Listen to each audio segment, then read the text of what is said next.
Hi folks, it's Rob Flux here from Property Developer Network, coming to you for yet another live Sunday session. This week, we're going to be talking about how to choose one development strategy and why choosing one development strategy is the key to your success in moving forward on your property development journey. Now, been a very, very hectic couple of weeks here, but I guess going to go through a couple of really good things. Hang on. Firstly, I want to say that legal disclaimer with some of the things I'm going to talk about today. Just this is educational in nature, and in no way, shape, or form is it meant to give you general or specific advice.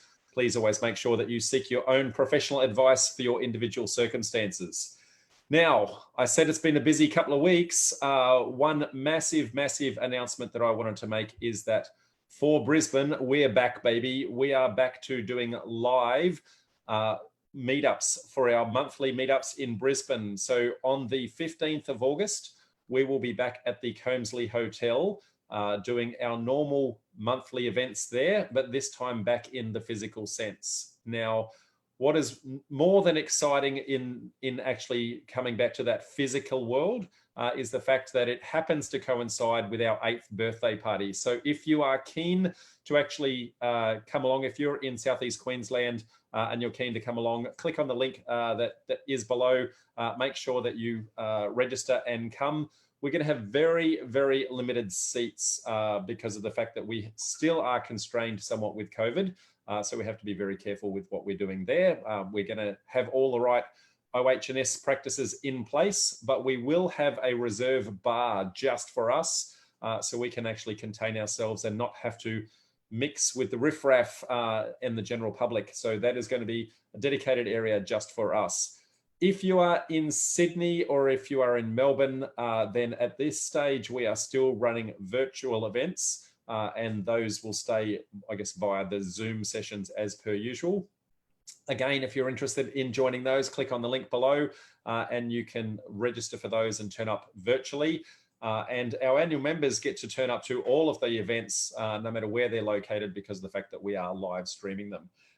For the Sydney and Melbourne people, we have been live streaming all events, as you know, and we will attempt where humanly possible to also live stream the Brisbane event that is live for you so that you guys don't actually miss out.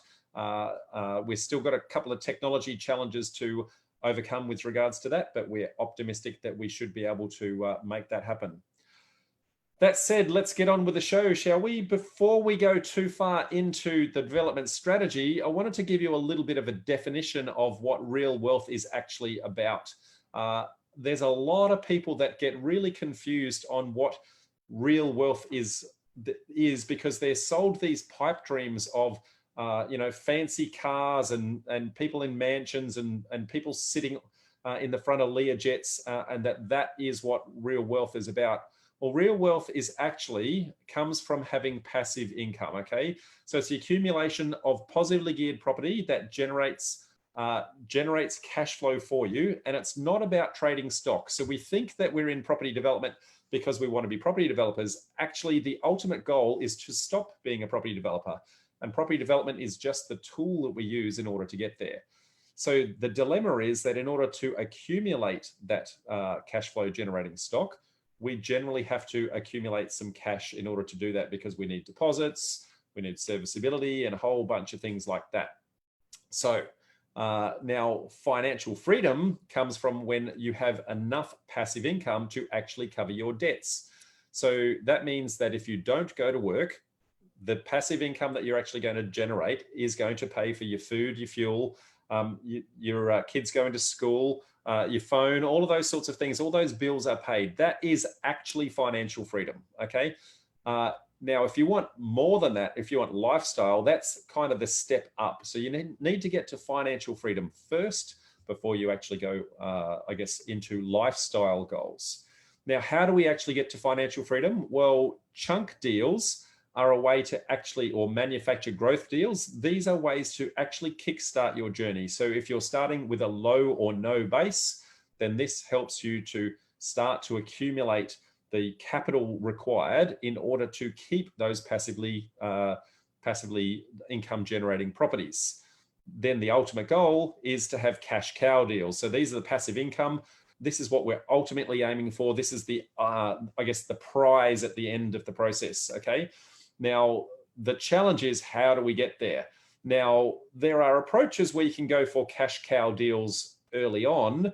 The challenge is there that you don't own them, and you're at the mercy of the fact that you have to give them back to the market. Whereas what we're really trying to do is we're trying to own our cash cows all the way, so that no matter what the market does, up, down, or sideways, we are going to be generating that cash flow forever and a day. Now, in order to do that, there is fundamentally only 6 steps that we need, okay? So step 1, we need to determine our development strategy. That's what today's session is all about. So it really starts with assessing your financial starting position, knowing what your financial freedom goals are, what you actually need to achieve in order to get financially free. You need to know what your cash flow position is, what your issues and challenges are that you're going to need to solve along the way. You also need to understand your risk profile, because some people just physically don't want to take on a certain level of risk. And so that somewhat limits the number of development strategies that they can actually do. How long you can wait for a payday. Different development strategies take different timelines to actually execute. Some development strategies take weeks, some take months, some take years. Now, if you can't wait years for a payday, then that's going to limit the number of development strategies that are actually available to you. Once we've determined what our development strategy is, we're going to start to then lock in a 5-year property action plan to then determine, well, based on that strategy, what do I need to do in order to get out? Okay, and I'm going to walk through a little bit of that today, but not into a massive amount of detail. We do have somewhat limited time. The next thing we want to do is, once we've determined what that development strategy is, we want to learn our trade. Get to learn that particular development strategy. So that means education, that means training, that means mentoring, that means, I guess, hanging around with people that have done it before, going to networking groups where people are doing the same sorts of things. It means joint venturing with people that have done it before, all sorts of ways.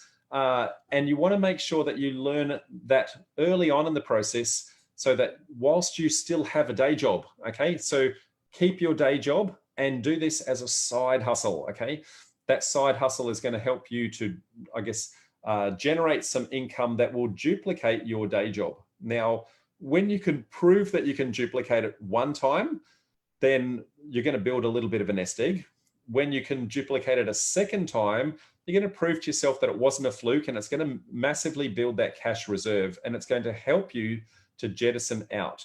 Now, whether you get out on the second one or whether you get out on the third one, depends on your own individual circumstances. Maybe it's even a fourth one, but effectively what we're trying to do is build up enough nest egg that we can get to a position where that nest egg will effectively become a drawdown that we use to replace our wage. So we've known that we can actually duplicate it and sometimes triplicate it.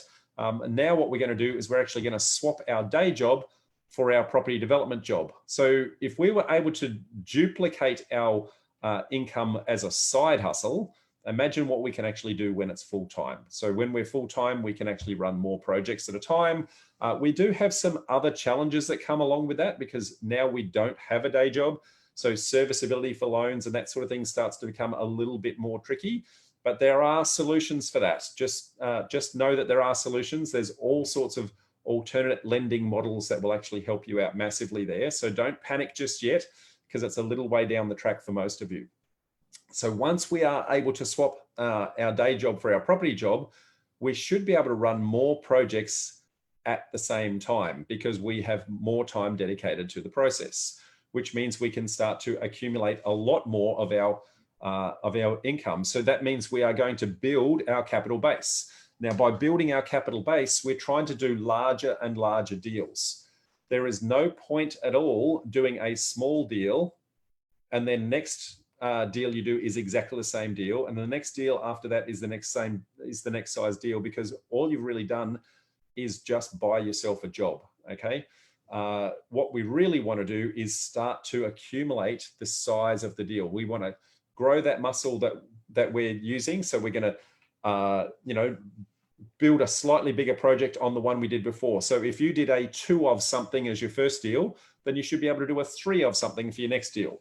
And then you should be able to do a 4 of something for the deal after that. We're slowly growing as we build on the experience of the project before, and we're starting to build our nest egg at the same time. As we start to do that, we're going to get to a point of critical mass. And when we get to a specific deal size, and the magic number is 6, so remember that number, 6 is your magic number.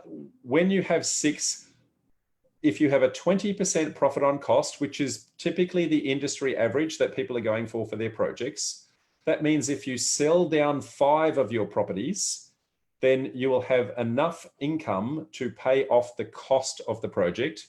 You'll have a tiny bit of surplus left over, and you will then have one asset that you own outright. That means that you now have a 100% equity in that particular deal, and you have 100% cash flow in that particular property. And so that then is the first amount of passive cash flow that's going to help you massively drive forward. Now, in doing that, the equity that you've got in that deal now becomes security to go into that slightly larger deal next time. And the income that it's generating is also going to be serviceability for that. So it helps you to start to accumulate. It starts really slow, and then it starts to build and build and build. And eventually what we're trying to do is we're going to convert that capital base into residual income. And when we have enough of those residual income, then we're actually going to be at that financial freedom goal. So it's really 6 steps in order to get there. It's a relatively simple process. Now, what we've done here, when I say we, me, what I have done is I've actually broken this down into a very specific framework, okay? And I call it the property development formula. Now, there are multiple stages within this where we cover all sorts of elements in the process. So stage number 1 is the engineering stage. So this is what goes under the, so imagine you're building a house and what we're doing is going underneath the foundations of the house. So we're looking at locking in that strategy. We're working at our mindset and our action plans. We're trying to do all the things that we need to do to actually work out what is our plan of attack going to be and what are the issues and challenges that we need to solve in order to get over that. So that starts before we start actually doing any development or learning any development. And the reason for that is because there are so many development strategies that if you don't get the right one, then you're going to spread yourself really, really thin. Once you know what your strategy is and once you know what your plan is, we then start to build the foundations of what we're going to be doing.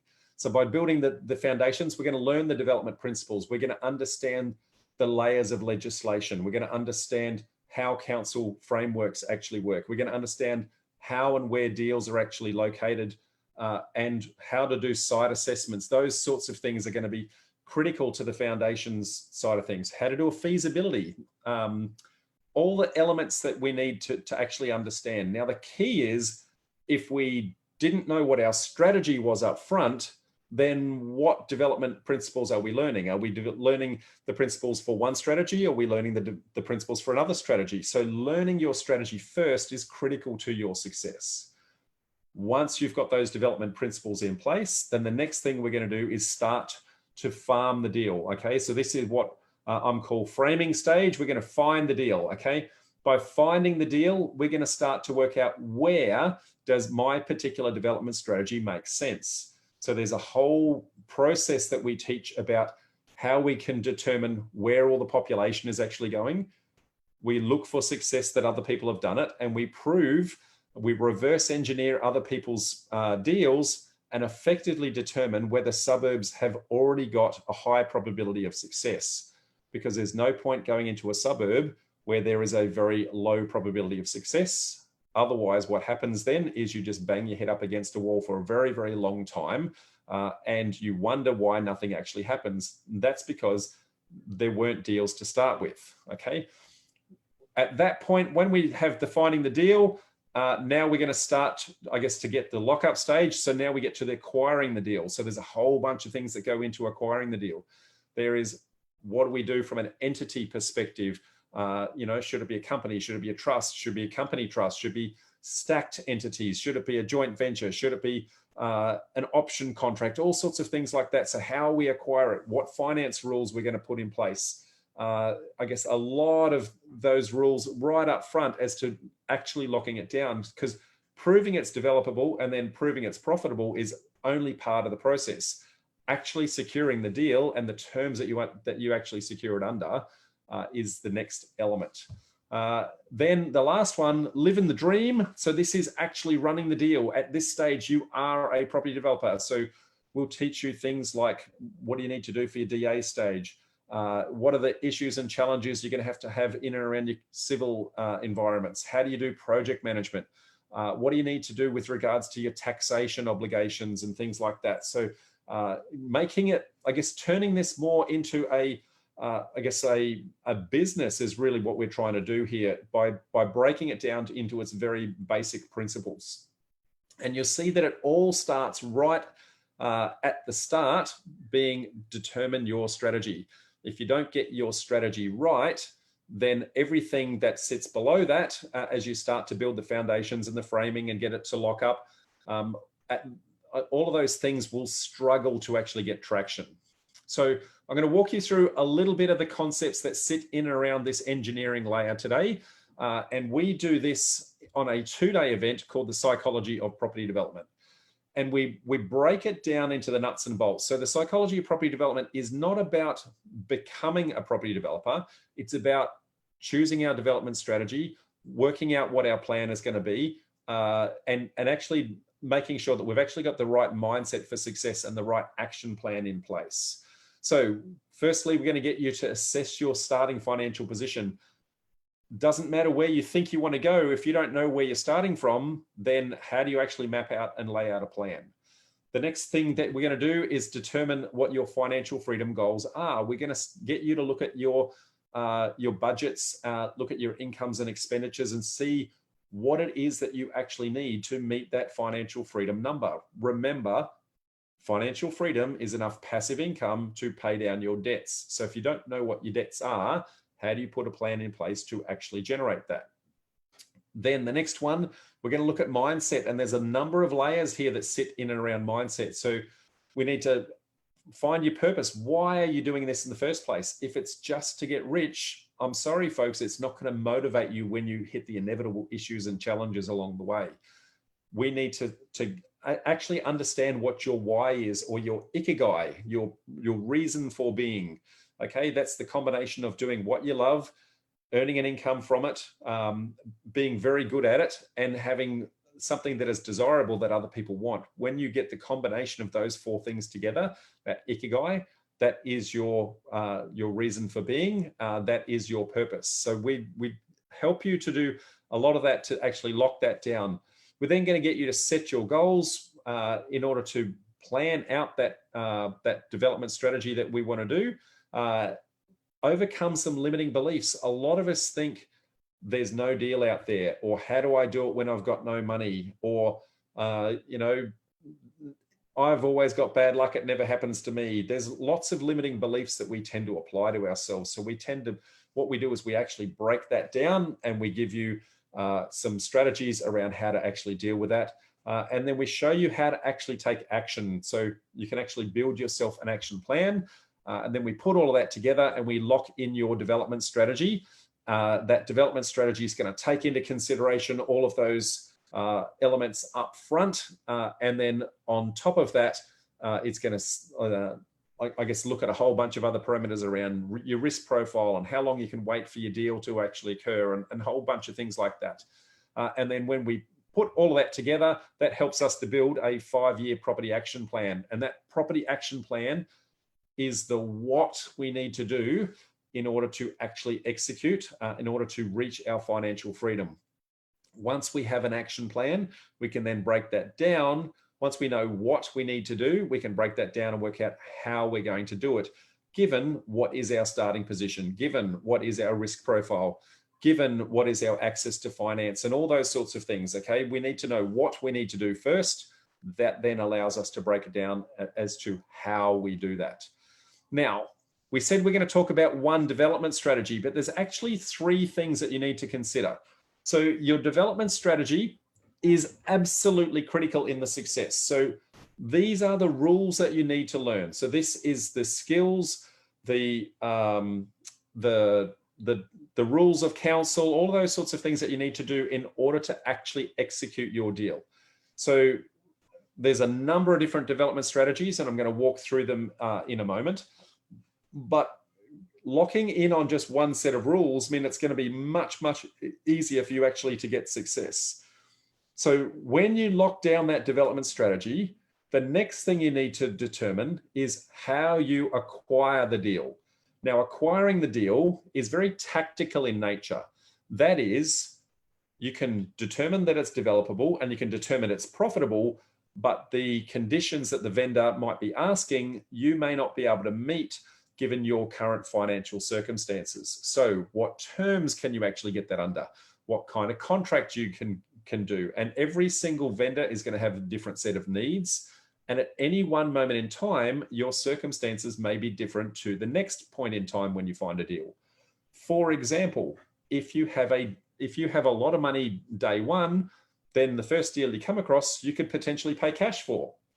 But now that you're in that deal, if you now get a second deal tomorrow, you no longer have that cash. You've just gone and spent it. So now we have to be tactical to say, well, how else could we actually acquire that? So there's a whole bunch of strategies that we teach you as to how to acquire the deal. So there's clearly outright payments, but there's a whole bunch of no money down deals. So there's deal finding, there's project management, there's and running the deal on behalf of the vendor, there's delayed settlement with early access, there's options contracts, there's joint ventures, there's other people's money. There's a whole bunch of things that actually help us to acquire the deal by controlling the property, not just owning the property. So understanding what those acquisition models are become really critical to your success. And again, that is tactical as you go into the deal for your circumstances at that point in time. Now, one of the things that I'm going to touch on really heavily here, one of the acquisition models happens to be one called an option contract. So an option contract is the right, but not the obligation to purchase the property. Now, some people believe that an option contract is actually a development strategy. It's not, it's an acquisition model. I want to be very, very clear on this. It's an acquisition model. You are going to acquire the property, but you still have to develop it in some way. So you're going to develop it as a townhouse. So you're going to develop it as a unit complex. Are you going to develop it as a subdivision? If you don't know that development strategy up front, why are you acquiring it? Okay. Why are you getting it under option? And unfortunately, a lot of people go and learn options and they don't take the time to actually learn the development strategy underneath. And options is just one of many, many, many ways of controlling a property. It's not the only way. And what you'll find is if it's the only tool you have in the toolbox, then it feels like a hammer and then everything around you starts looking like a nail. And so you're trying to apply options contracts to absolutely everything that you do. Instead, what you need to do is have a whole bunch of tools in your toolbox. You need to have a spanner, a shifter, a set of pliers, a cutting implement, Stanley knife, all that sort of thing. And then when you come across the appropriate deal, given that, remember, tactical situation, what sort of terms is that vendor looking for and what financial position are you in right now and what access do you have to financial resources? When you start to combine those together, you may have 2 or 3 other ways that you can control that property, not just the option contract. So don't be fooled, folks, into thinking option contracts are a development strategy, because they're not. So the third thing to actually consider is how to exit the deal. Now, there are many things to consider when exiting the deal. So are you going to sell some of it? Are you going to sell all of it? Are you going to sell it as pre-sales? Are you going to sell it as post-sales? All of these things are quite influential and you have to think about this very strategically, because if you get it wrong, 1, you may risk your ability to actually construct the project. And 2, you may not be able to cash in at the tail end of it. Or if you do cash in, you may not have enough cash left over in order to go into the next deal. So you need to be tactical in acquiring the deal and strategic in exiting the deal. And you need to plan all of that up front by knowing what your development strategy is capable of, knowing what the opportunities are presented to you, and then plan that before you actually go into the deal. So that's really, really critical in that process. So 3 things to consider when you're actually going to run a project.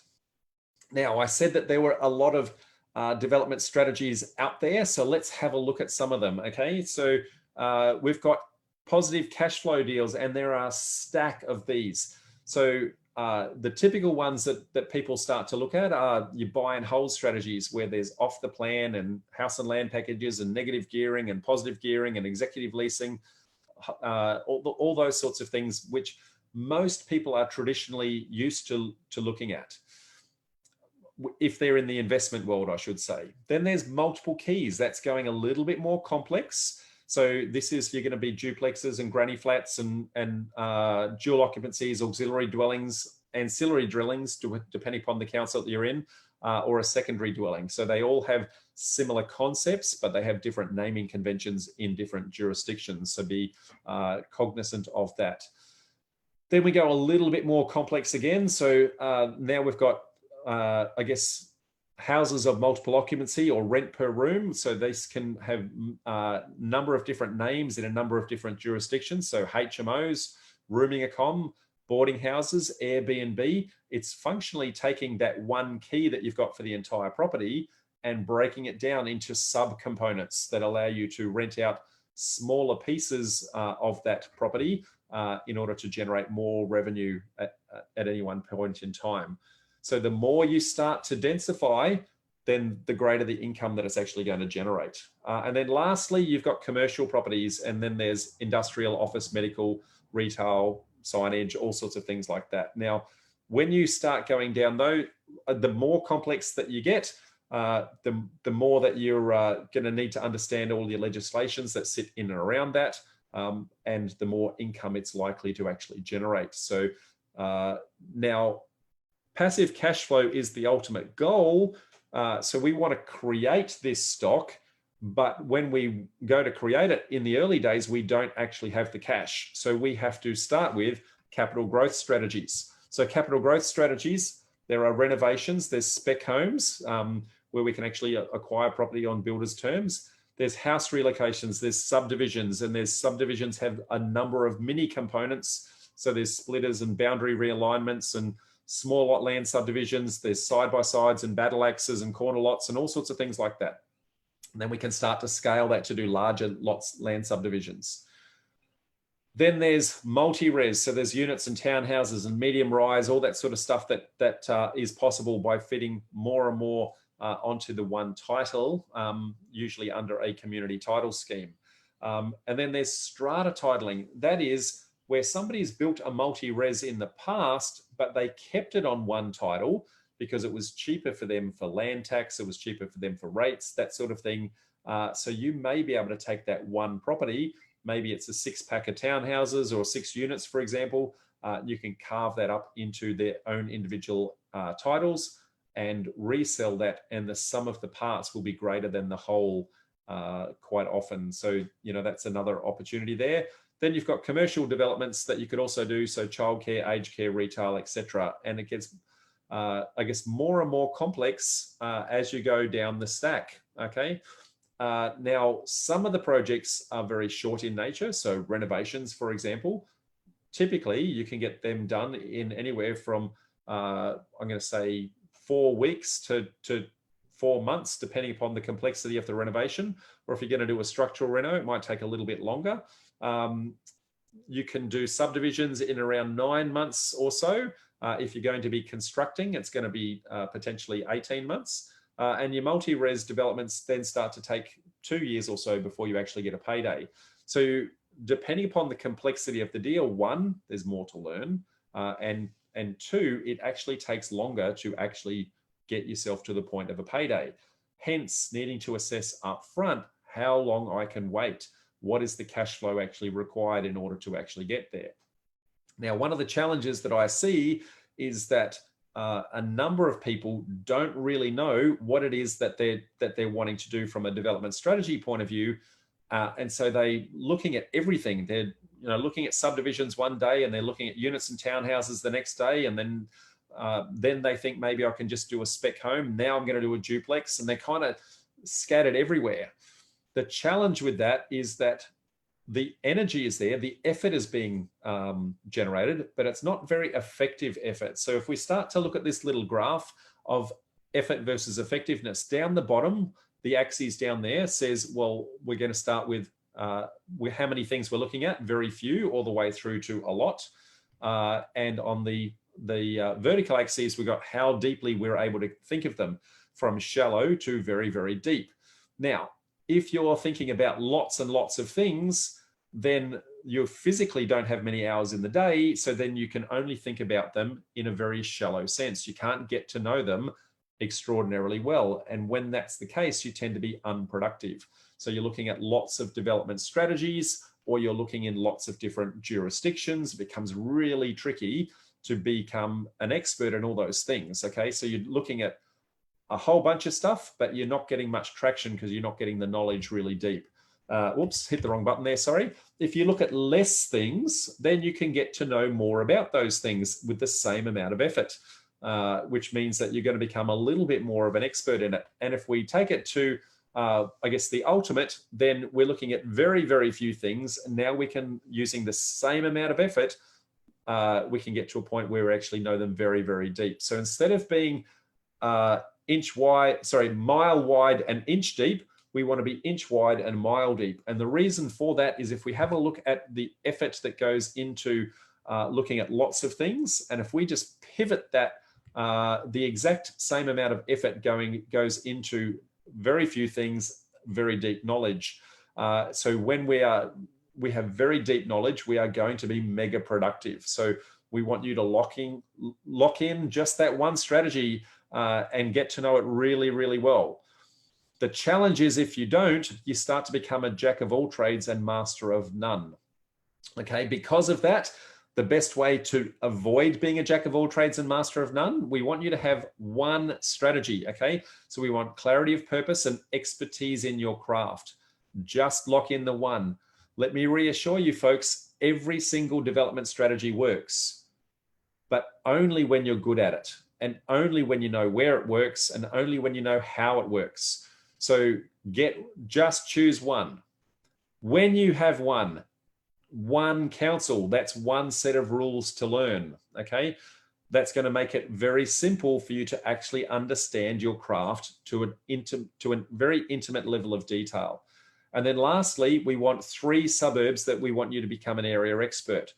Now, I know up front that doesn't sound like a lot of areas to actually start to concentrate in.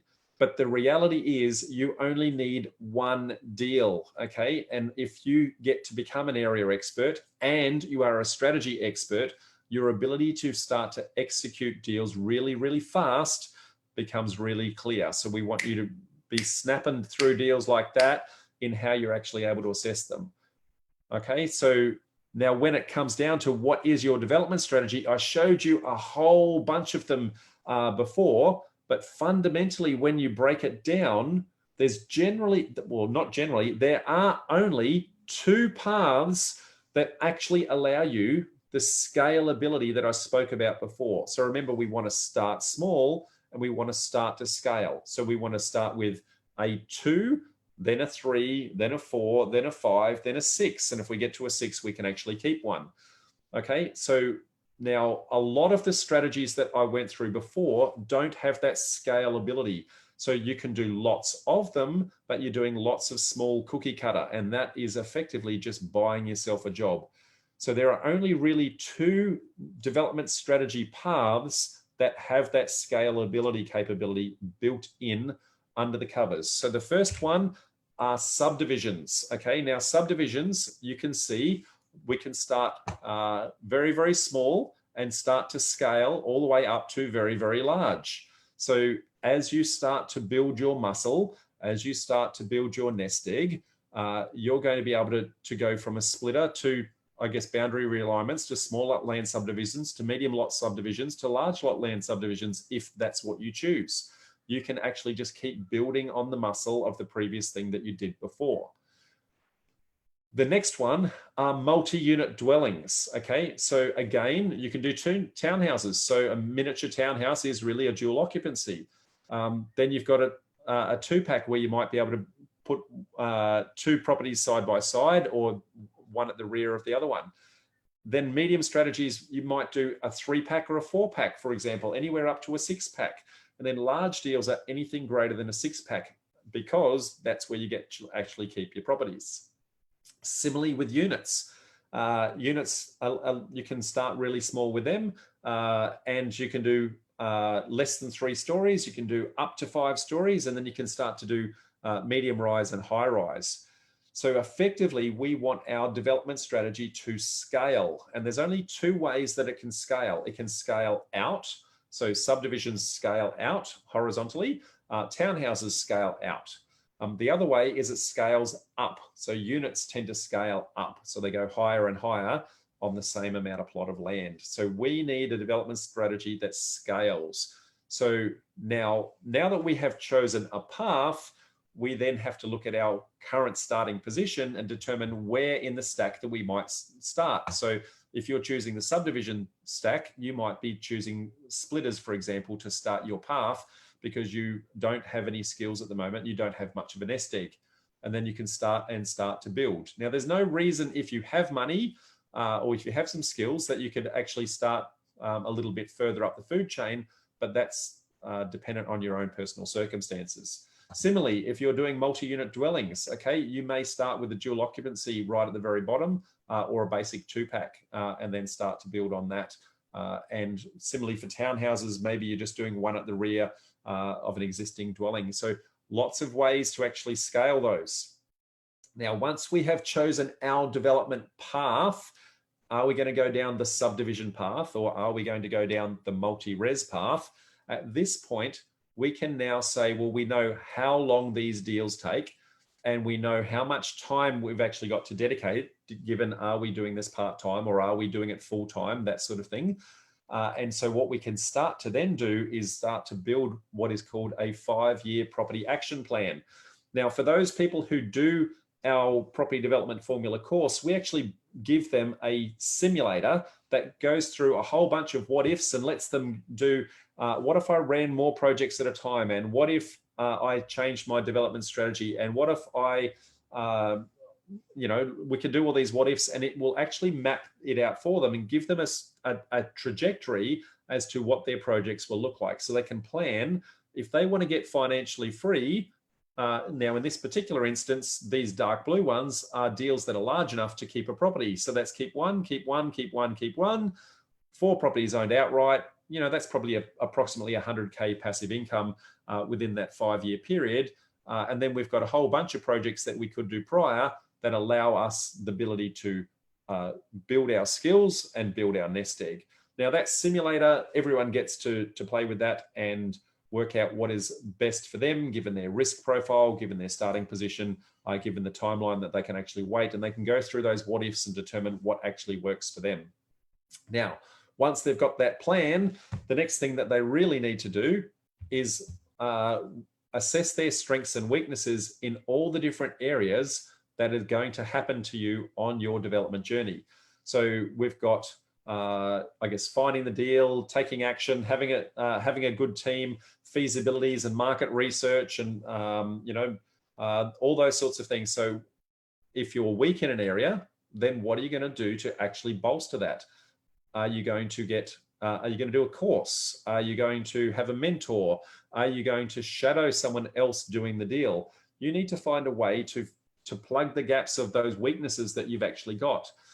Unfortunately, what a lot of people do is they actually do it the other way around. They will turn up to an education course where somebody is on the front of the stage saying, this is the right development strategy for you, only to find out that after they've done the course, it didn't really solve their financial freedom goal.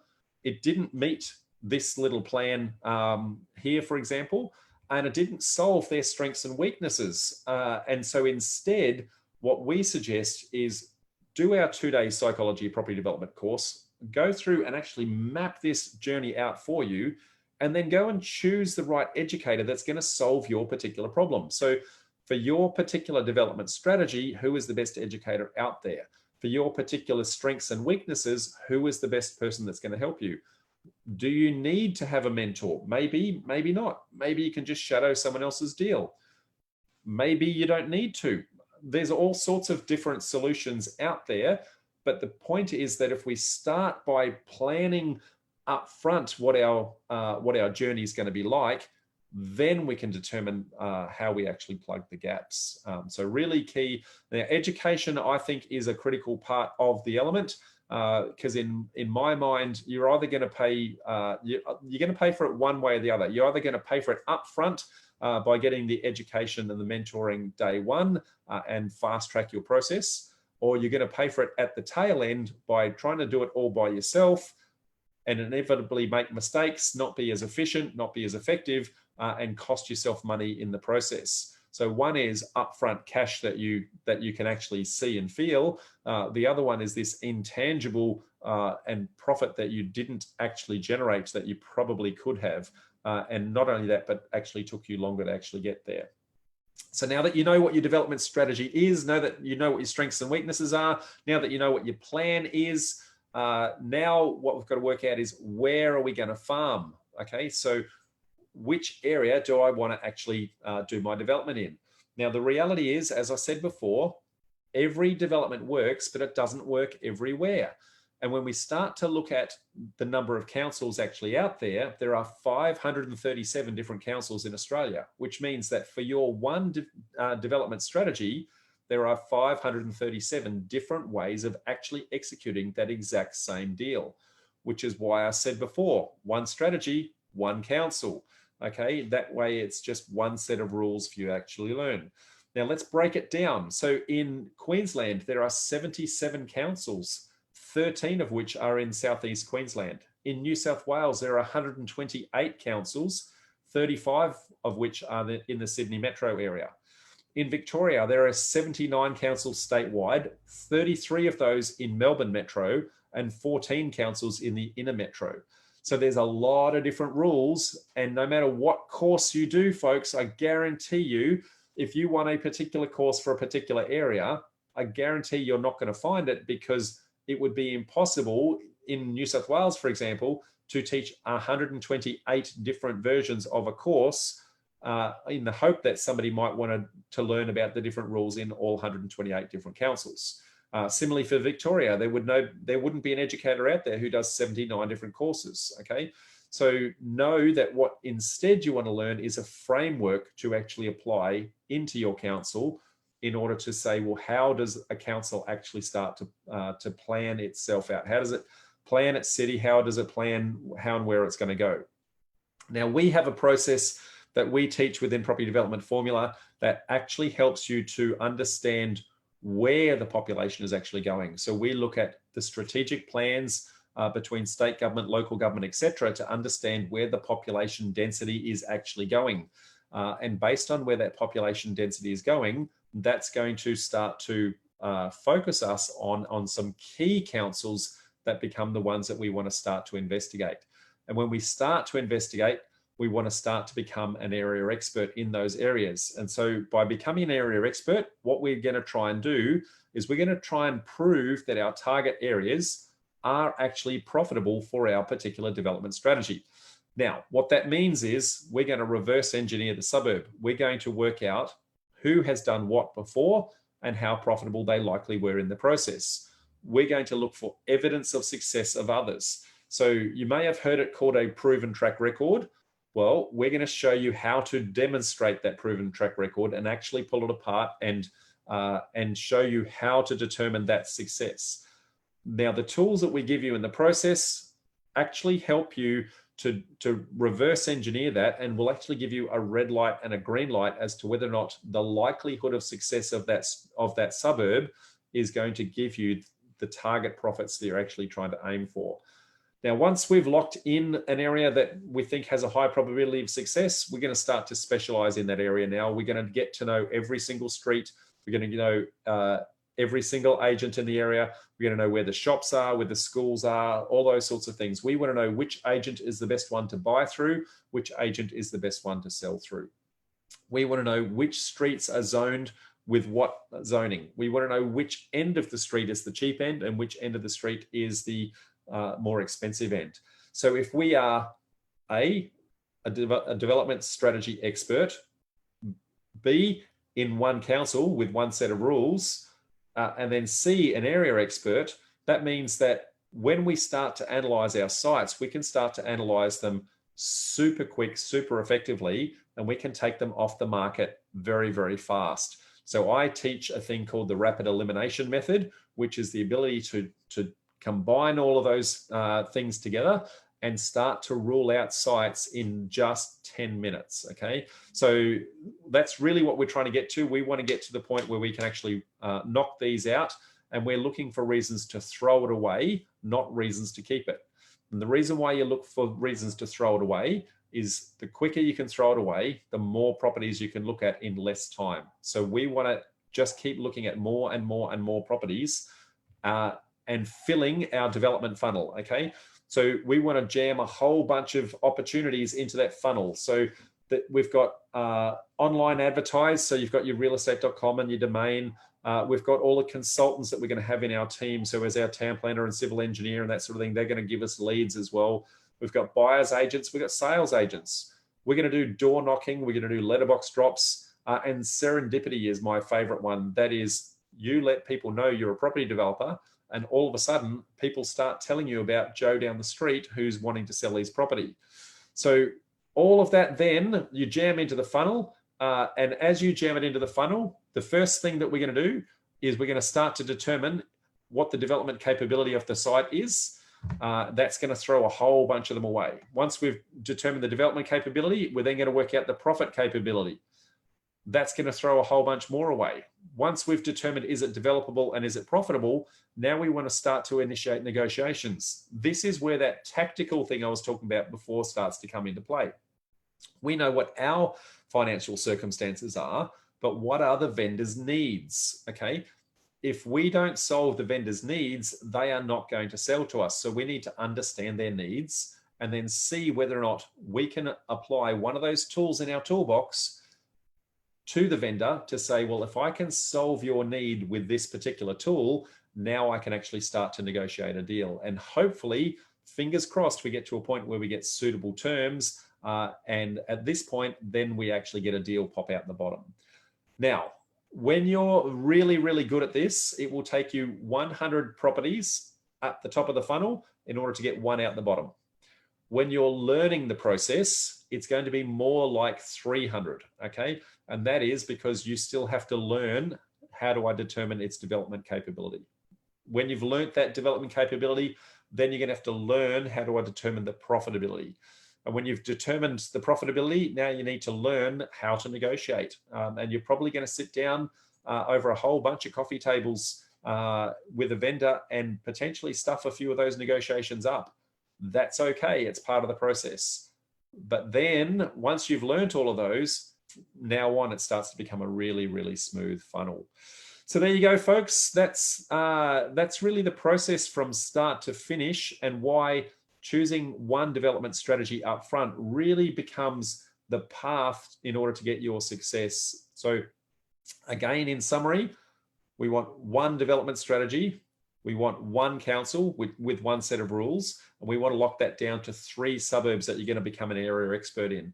And that area expert is going to be based on, does my development strategy work in the area? Is it profitable? And what is the probability of success? And all of your suburb analysis is going to be based very specifically on that. There you have it. So that's it for, I guess, the lesson for today. A reminder that we run these Sunday sessions every single Sunday at 5 p.m. Brisbane time. And in doing so, depending upon where you are located in the country, maybe a slightly different time zone for you. But I guess at this point in time, most of the east coast of Australia is on the same time zone. So if you want to see these regularly, make sure you come to our Facebook page, like the page, and then every time we go live, you will actually get the alert that we're popped up. We also have some Facebook groups. So we have the Property Developer Network group. We also have our development site Deal Hub. Now, the Property Developer Network group is the right place to go to actually ask any questions you've got about the development process, any issues or challenges you've got on your particular deal, how and where to start, all those sorts of things. And development site Deal Hub is where you go to find deals, where you go to offload deals, where you go to actually get money partners and things like that. So that's it for the lesson. What I'm going to do now is I'm going to jump over to Facebook. I'm just going to stop the share. I'm going to jump over to Facebook and see if I can find any questions coming from you guys today. So just a sec while I load this up. And as this is coming through, I'm going to take a sip. Just give me 2 secs while I wait for the questions to come through. Okay, so I can see a whole bunch of people saying hi. So hello, everybody. I won't go naming everybody, but Shelley's been lovely to share the meetup link. Thank you, Shelley.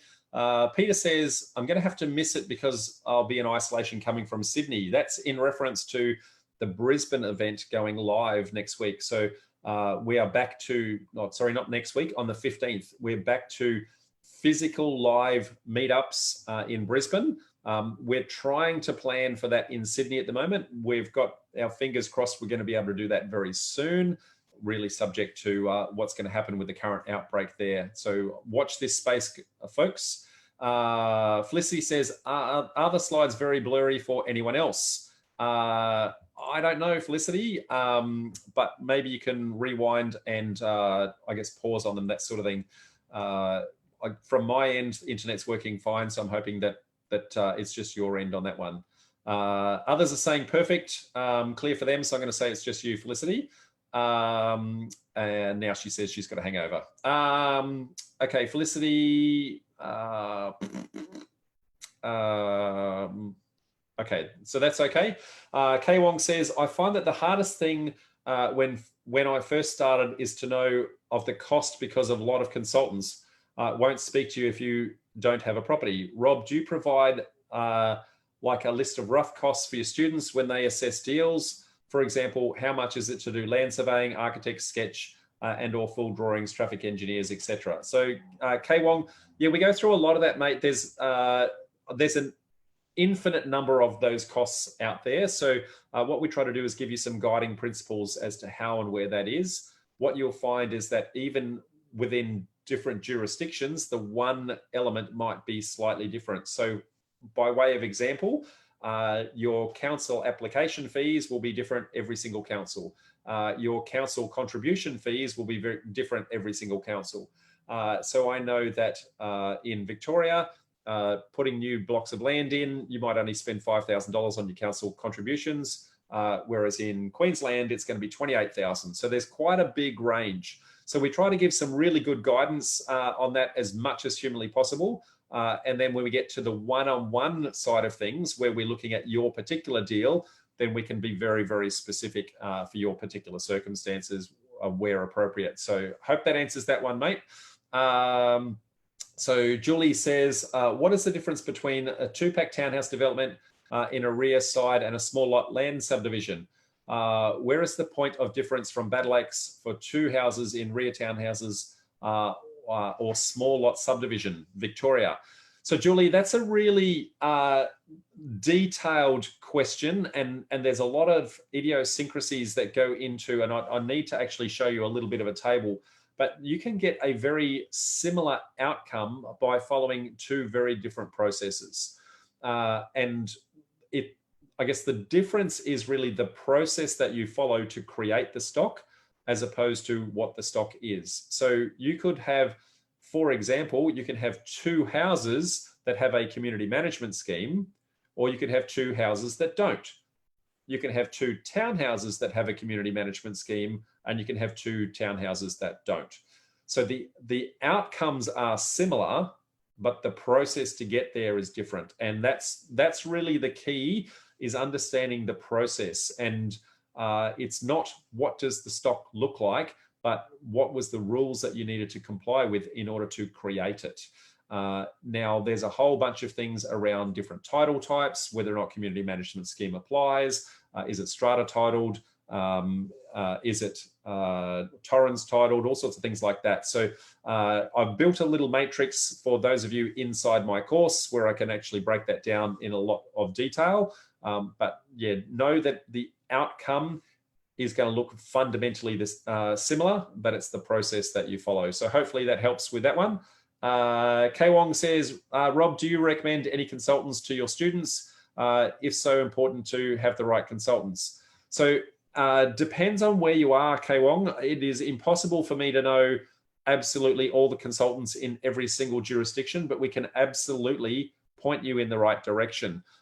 One of the reasons why we actually run the Property Developer Network is that you can actually ask the community those questions and get the community's experience, because me as an individual, it's impossible for me to know every single consultant out there, how good they are, how bad they are.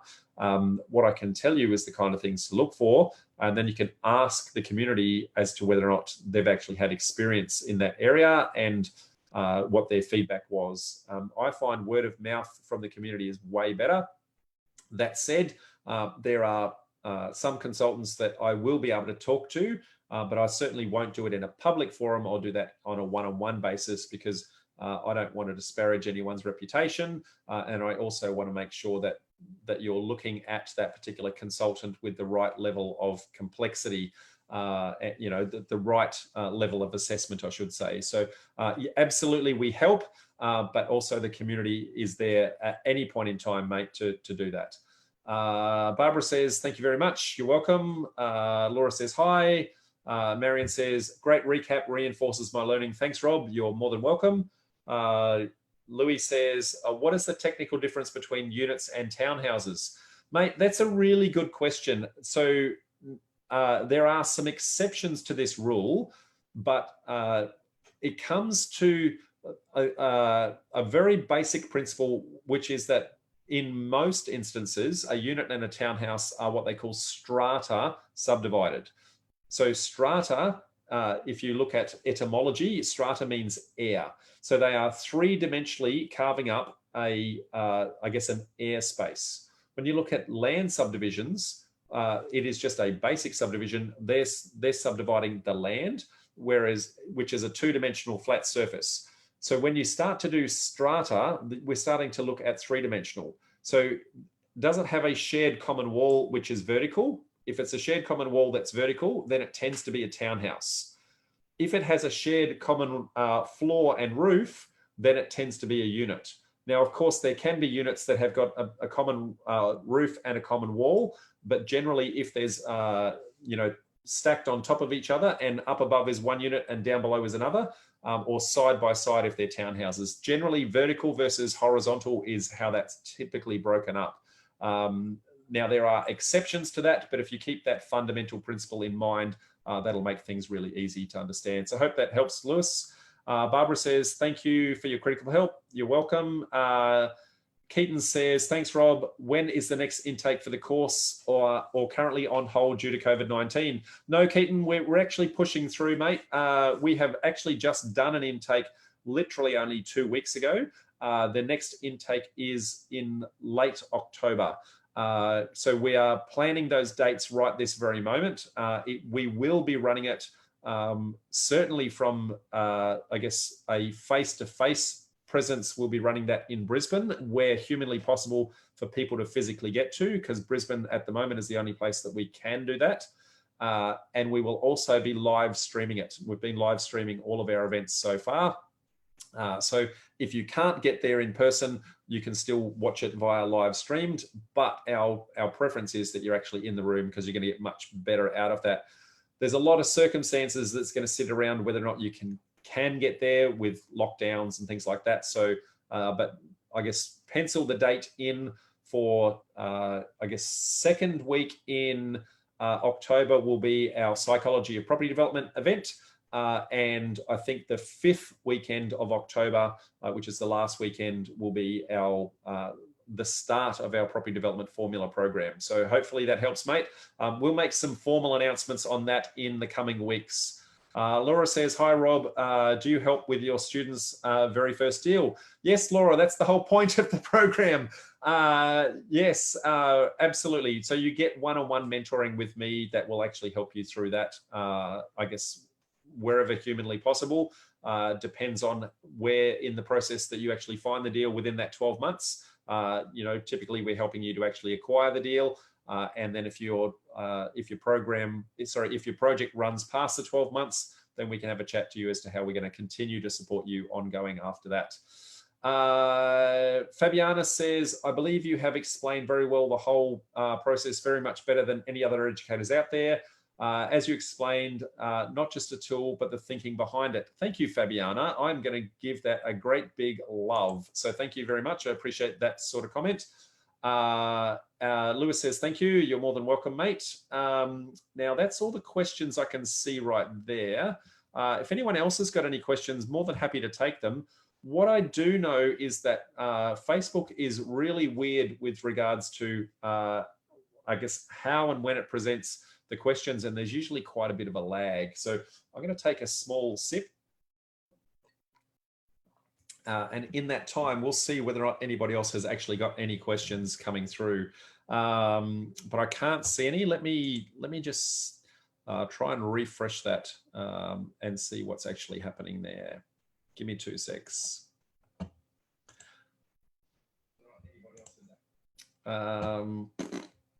Well, I can't see any other questions, but I do know that, as I said before, Facebook can be quite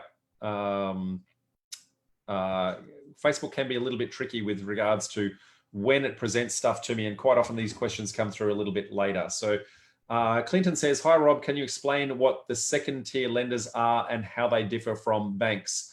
Clinton, that's probably an entire session in and of itself, mate. I have actually covered that in the past, but there's a number of different kinds of lenders. So typically your big four banks, they're going to be very strict with what their rules and regulations are. They're going to care a lot about what their pre-sales requirements are in that process, and so they'll be wanting you to sell off the plan a lot of the time in order to reduce their risk. When you go to second tier lenders, they are still typically banks, but they'll be a little bit more relaxed in their rules, and so they may not require as many pre-sales in order to let you actually construct, but they are taking a little bit more risk in doing that, so they tend to ratchet up their interest rates in order to do that. But then you have dedicated development lenders and commercial lenders, and we also have mezzanine lenders, pref equity people, and private money lenders. So there's a whole layer of people in that finance space. So when you say second tier, there's actually second and third tier, and so that's a presentation in and of its own right to go through what some of the issues and challenges are there, what some of the differences between them are, and also what the differences in rates are. But hopefully that helps anyway. Laura says, I'm interested in your mentoring program. Thank you, Laura. I'll get, at the end of this, I'll actually paste in a link to the course itself and have a look at what is actually involved. And if you're interested, fill in the application form. We will then have a chat with you. It's an application only process to get into our program. We are quite stringent in that process. We only want to make sure that it's a perfect fit for you and for us. I don't want to just take people's money. I want to know that people are actually going to be in a position where they can actually execute the process. Otherwise, there's not much point in you coming on board. But feel free. We'll flick through the link in a sec, and then just follow that afterwards, Laura. So Cindy says, hi, Rob. Do you think HMO is a good strategy? Absolutely, I do, Cindy. However, I have some reservations on it. And HMO is a very specific terminology, and there are a few variations around a very similar concept. So yes, it is good with regards to cash flow, but the question is, can you actually afford to keep the stock? If you can't afford to keep the stock, you might be doing that in a master lease, sublease type arrangement, in which case, at the end of the lease, you may lose that cash flow. So you put a whole bunch of effort into setting it up, and then the original owner of the property then gets to be the beneficiary of that at the end of the lease. So I prefer not to do the master lease sublease. I know that plenty of people out there do. I have a lot of very similar products. So it's not actually HMO. It is what is called rooming accommodation. A very similar concept, but not exactly the same. So I do a lot of that, and that is the cash flow that becomes passive for me. But I manufactured that through the development process. So I created a whole bunch of townhouses, and then I did the rooming accommodation as finished product on top of that. So I stacked one strategy on top of each other. Now that's an advanced technique in order to stack them on top, but that means I can actually keep the stock owned outright and generate the passive cash flow. So that's a little bit too complicated for this particular presentation here, but yes, it does work. But if you're really looking to scale and actually develop chunk deals, then HMO is not really something that generates that chunk deal. It's something that you would instead own at the end in order to have the cash flow. So generate the chunk deal, then convert that into a HMO is how I would recommend doing that. Clinton says, thanks, you're more than welcome. Shelley has already put the link in for Property Development Formula course. So thank you, Shelley. Well, as I can't see any other questions coming through, folks, I'm going to say thank you very much for your time. Hope you got plenty out of that one. We will see you once again next Sunday at 5 o'clock. And in the meantime, if you're interested in our monthly meetups, make sure that you come along to developernetwork.com.au/meetups. Whether you're Brisbane, Sydney, or Melbourne, we run events in all those jurisdictions. And reminder that Brisbane is going to be back in person next 15th, which is only 2 weeks away. So really exciting times. Thanks, folks. Bye for now, and hope you got plenty out of that. See ya.